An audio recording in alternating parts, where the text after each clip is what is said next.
Sa previous episode, ang bida nating si Rick ay sumailalim sa isang matinding pagsasanay sa utos na rin ng kanyang mga walang-awang mga master. Naglaan siya ng 2 taon para dito para lamang sa paghahanda niya sa paparating na entrance exam. Nang sumubok na si Rick sa exam, madali niya lamang itong naipasa at nagulat ang lahat sa kanyang di matatawarang lakas na parang ito'y katumbas na ng isang S-rank. Namangha ang lahat pati na ang mga instructor at dumating pa sa punto na may nasagasaan si Rick na mga maharlika na pamilya dahil sa nakuha niya ang pansin ng mga tao. Hinamon siya nito at sinabihan na kung sino ang matatalo sa kanila ay magiging alipin ng nanalo habang buhay, kaso sa laban nila ay natalo ang maharlika na si Angelica at agad itong tumakbo dahil sa natatakot siyang maging alipin ni Rick. At sa pagpapatuloy, alam niya na lahat ng ito ay dahil sa kanila at si Rick nung nakaraan na hindi sumuko. Kaya ngayon sa wakas ay itinaas niya ang kanyang kamay at sumigaw sa buong mundo na siya ay isang adventurer at ikinwento rin niya ito kay Laurot na bumati sa kanya. Ikinwento rin ni Laurot na malapit na siyang ma-discharge at kapag nakalabas na siya, gusto niyang uminom kasama si Rick at pumayag naman siya kaya't sinabi ni Laurot na gusto niyang bisitahin siya sa bahay at makilala ang kanyang grupo. Nagulat si Rick pero pumayag pa rin siya basta't dumating si Laurot na handa. Pagkatapos ng usapan nila ay nakita natin si Laurot na naglalakad sa kagubatan, handang-handa gaya ng sinabi ni Rick at ayon sa mga direksyon ay nakarating siya sa kastilyo kaso napansin niya na napunta siya sa kastilyo ng hari ng mga demonyo, kumakatok siya sa pinto at binati siya ni Rick na nagbigay ng mainit na pagtanggap. Sa loob ay nakita nila ang magandang hardin at sinabi ni Rick na wala ni isang halimaw ang lumalapit dito. Tinanong ni Laurot kung bakit kailangan niyang maghanda at sinabi ni Rick na malalaman niya rin ito at nang pumasok sila sa pangunahing bahagi, sinalubong sila ng isang batang babaeng may pulang buhok na agad umatake sa kasama ni Rick gamit ang magic na may level 6 na magic power. Agad na niligtas ni Rick ang kanyang kasama at pinagsabihan ang bata na huwag gumamit ng magic sa kastilyo. Iginiit rin ni Rinnet na ang bata ang magbabayad sa mga nasirang gamit mula sa kanyang budget sa pagkain. Nangako ang bata na hindi na niya ito gagawin muli basta't wag lang tanggalin ang kanyang pagkain. Sinabi ni Rick sa kanyang kasama na maglaan muna siya ng oras kasama ang bata, kaya si Laurot ay pumunta sa ibang silid at doon ay nakita niya ang kanilang kaibigang si Rubio na may ginagawang nakakahinalang bagay. Binabati ni Laurot si Rubio at tinanong kung gawa ba ito sa bakal. Ipinaliwanag ni Miset na ang Ultra Rev Entacoses No. 6 Patricia Revised Version ay isang bagay na ginawa niya bilang libangan at hiniling kay Laurot na subukan ito at nang gamitin niya ito gamit ang magic, nasira hindi lang ang target kundi pati na rin ang lupa sa paligid. Nagulat siya at naisip na kung magagawa ito ng maraming beses, magbabago ang mga digmaan magpakailanman at habang naglalakad siya sa iba pang pasilyo ay nakasalubong niya ang isang orko na binati siya at pinalakad papasok. Sa loob ay nakita niya ang maraming aklat at sinabi ng orko na ito ang kanyang silid at personal na aklatan. Nalaman ni Laurot na ang orko ay isang intelektual, tinanong niya kung nababasa na ba niya ang lahat ng aklat at ipinaliwanag ng orko na karamihan ay oo. Ngunit kamakailan ay nagtuturo siya kay Rick at interesado si Laurot kaya't tinanong siya ni Brownstone kung gusto ba niyang mag-training. Hindi niya pinalampas ang pagkakataon at hiniling na turuan siya at tumayo ang orko at kahit na natatakot si Laurot ay hindi siya umatras. Natuwa ang orko dahil nakita niya ang parehong liwanag sa mga mata ni Rick at dinala ni Brownstone si Laurot sa kagubatan para mag-training na gaya ng ginawa niya kay Rick. Nagulat si Rick sa tapang ni Laurot at nakita natin siya na nagpaalam sa kanyang buhay at pamilya. Tulad ng ginawa ni Rick at siya ay nahulog mula sa mataas na lugar kaso sa kabutihang palad. Hindi siya namatay dahil eksaktong bumagsak siya sa bitag na inilagay ni Rinat. Ang malaking halimaw na iyon ay mga supply lang para sa hapunan at nang bumaba si Laurot ay nagpasalamat siya sa elf, at tinanong siya nito kung si Mr. Brownstone ba ang gumawa nito at kinumpirma niya iyon at binanggit ng orko, na dapat siyang tumakbo pababa ng isang burol na talagang isang bangin. Ngunit sa kabila ng lahat ng inaasahan ay itinulak siya nito at kung bumagsak siya sa lupa, tiyak na mamamatay siya at alam ni Rinat na ganoon nga ang mangyayari, at sinabi niya na si Mr. Brownstone ang pinakamaraming beses na nakapatay kay Rick. Lubos na nagulat si Laurot at piniling magpanggap na mali ang narinig niya kaso dumating ang malaking orko para dalhin siya muli. Pagkatapos ng ilang beses na muling nabuhay ay napagod siya at sinabi na ang buhay ay maganda at nang makita niya si Rick, pinaalalahanan siya nito na huwag maniwala sa sinasabi ni Brownstone o ng iba pa dahil palagi nilang minamaliit ang mga bagay.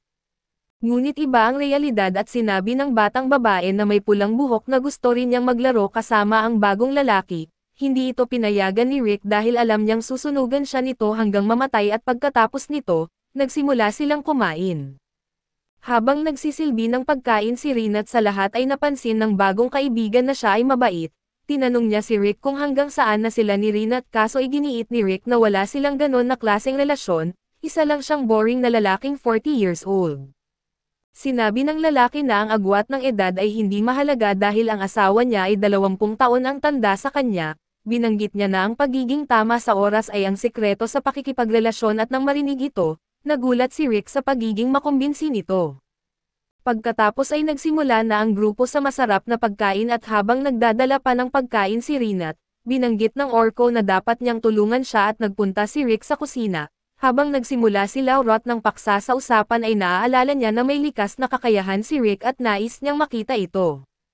Sinabi ng malaking Orko na ang kakayahan ni Rick ay naa-activate lamang sa tiyak na mga sitwasyon at hindi niya ito makontrol, kahit na hindi niya magamit ang kakayahan at armas ay kinikilala siya ng grupo na may kaparehong antas ng isang SS rank level, ang kanyang kakayahan na tinatawag na Reckless Soul ay madaling tatalunan ang lahat sa grupo. Sinamantala ni Brownstone ang pagkakataon na magtanong dahil nagtatrabaho siya sa Central Guild ng Adventurers. Tinanong niya kung kilala niya ang mga magic gems na tinatawag na The Six Gemstone, kinumpirma ito ng lalaki at ipinaliwanag ng malaking Orko na ang 6 na gemstones ay mga magic gems na nagbubukas ng pinto ng spiral ng pinagmulan kung saan natutulog si Kaiser Alzapat.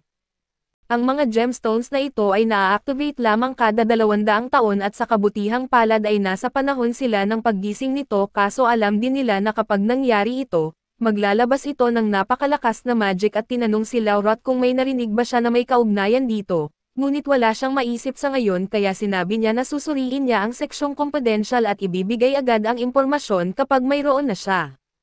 Hiniling din ni Laurot ng bagong payo dahil noong sinubukan niyang tumulong, nakaramdam siya ng panghihina dahil nagawa lahat ni Rinat ng maayos at hindi siya nakahanap ng pagkakataon para makatulong. Lumipas ang maraming araw at nang makuha nila ang impormasyon ay agad na sinubukan ni Laurot at ang batang babae at ni Brownstone na kumpletuhin ang misyon.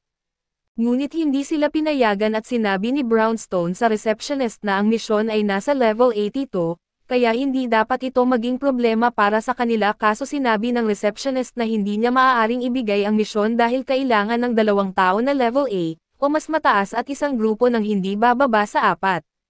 Dahil 3 lang sila ay hindi nila matatanggap ang misyon at nalaman ni Brownstone ang problema at nagpasalamat sa ating bida sa tulong. Nang malaman nilang kulang lang sila ng isa ay tinanong ni Brownstone kung maaari silang humingi ng tulong. Pinakilala nila ang isang babae na nagwawalis at ito ay si Ray Lucas. Bagaman siya ay isang adventurer na nasa rank F at ito'y sapat na para sa misyon, agad siyang sumali sa kanila at habang naglalakbay ay sinabi ni Ray Lucas na may isang kaibigan na nagsabi sa kanila na makikita nila ang mga magic stones na hinahanap nila, ngunit delikado iyon dahil maraming halimaw ang naaakit nito. Sinabi ni Ray na huwag mag-alala dahil kaya niyang talunin ang anumang halimaw na makakasalubong nila, kahit na nagsisimula pa lang siya bilang rank F ay alam niyang makakaabot siya sa rank A at tinanong ni Ray Lucas si Rick tungkol sa kanyang rank at sinabi ni Rick ang totoo. Inisip ni Ray na isa siyang matandang adventurer, ngunit mabait naman siya at nang makita nila ang isang pulang ilaw sa malayo ay nagtungo sila roon at samantala, si Miset ay nagpapahangin sa palda ni Rinat gamit ang isang invisible tube air. Nang malapit na siyang makita ng lahat ay biglang nawala si Rinat at lumipat sa likod niya. Sinira ni Rinat ang aparato ni Miset bilang parusa sa kanyang kalokohan at balik sa ating 3 bida. Si Ray ay natatakot nang makita nila ang isang wyvern. Tinanong niya kung may plano sila para talunin ang halimaw na iyon, kinumpirma ng malaking Orko na mayroon silang plano kaso pinatay niya ang wyvern gamit ang isang malakas na sampal habang sinasabing ang plano niya ay patumbahin lang ito, alam niya na kung papatayin niya ito ay mas maraming halimaw ang maaakit. Pero para sa kanya ay walang saysay iyon dahil siguradong ang sampal na iyon ay magdadala ng lahat ng halimaw sa kagubatan. Habang umiiyak ay hiniling ng malaking Orko kay Rick na dalhin siya sa ibang lugar dahil alam niyang marami pang halimaw ang darating at tama nga siya. Gayunpaman ay madali silang natalo ni Brownstone at Alistair, napakabilis nilang nagawa ito na kahit isang wyvern ay lumipad at bumagsak malapit sa babae at nang tumingin siya, nakita niya ang isang malaking buhos ng apoy at iba pang wyvern na lumilipad. Ngunit sa harap ni Rick ay lumitaw ang isang pulang wyvern na mas malakas kaysa sa iba at sinabi ni Ray kay Rick na mas mabuting tumakas sila, kaso hiniling ni Rick na siya na lang ang tumakbo dahil siya ay lalaban sa halimaw at narinig ito ni Ray at nagpasya siyang manatili at lumaban, naaalala ang mga salita ni Yamato na hindi niya iiwan ang kanyang mga kakampi. Pinuri siya ni Rick at hiniling na protektahan niya ang kanyang likuran, ngunit sa loob ng isang segundo ay pinatay ni Rick ang halimaw gamit ang isang suntok na sobrang bilis na hindi man lang nakapag-conjure ng support spell ang babae. Masaya si Rick dahil nakumpirma niya na napakalakas niya.